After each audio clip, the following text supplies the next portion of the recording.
ورجعت لكم من جديد. اليوم جبت لكم وصفة ولا أطيب، صينية فروج بالفرن بطريقتي الخاصة، طعم البيت وبريحة بتجنن. خطوة بخطوة حنكون مع بعض من التتبيلة لحد ما يطلع الفروج محمر ودايب من الفرن. جربوها وادعولي، ويلا نبلش سوا. المكونات اللي راح نحتاجها بهاي الوصفة هي الفروج، ثوم، بطاطا، بصل، دبس بندورة ودبس فليفلة واللبن والبهارات. في البداية راح نحط اللبن، حنحط عليهم 4 فصوص ثوم مهروسين، راح نحط معلقة صغيرة دبس فليفلة ومثلها دبس بندورة، وتقريبا ربع كاسة شاي زيت نباتي.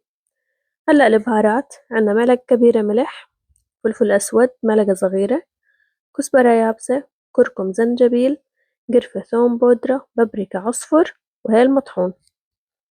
كل البهارات معلقة صغيرة من كل نوع. بنخلط كل المكونات مع بعض، بعدين بنحط الفروج وبنحاول نقلبه كثير كويس بالتتبيلة لحتى تدخل لداخل الفروج.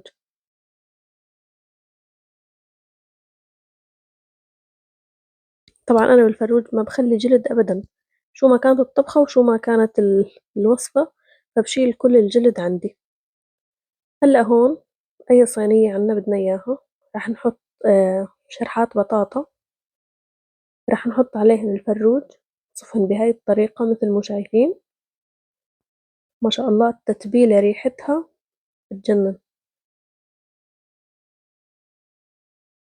هون راح نحط هلأ شرحات البصل. طبعا مثل ما شايفين أنا مشرحة الفروج مشان التتبيلة تتغلغل داخله. هلأ راح نحط كاسة شاي نعبيها مي فقط، ما بتحتاج مي أكثر لأن الفروج بيطلع عصارة منه فيه. راح نحط عليها ورقة زبدة مثل ما شايفين لحتى نحاول نحبس البخار بداخلها، وبعدين راح نحط عليها القصدير وحنروح نحن وياكم سوا على الفرن. راح نحطها بالفرن على درجة حرارة 250 من فوق ومن تحت، تقريبا بتاخد معنا وقت نص ساعة. وهي ما شاء الله بعد ما طلعت النتيجة واللون والتحميرة شي خرافي.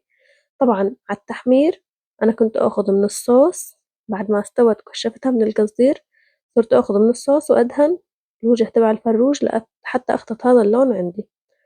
ما شاء الله الطعمة والنتيجة واللون كلياتهن عالم ثاني. الوصفة كثير طيبة، بتمنى تجربوها وتشاركوني رأيكم بالتعليقات، وما تنسوني من الكومنت ومن اللايك ومن المتابعة. وإن شاء الله ألف صحة وعافية، واستنوني بفيديو جديد. سلام.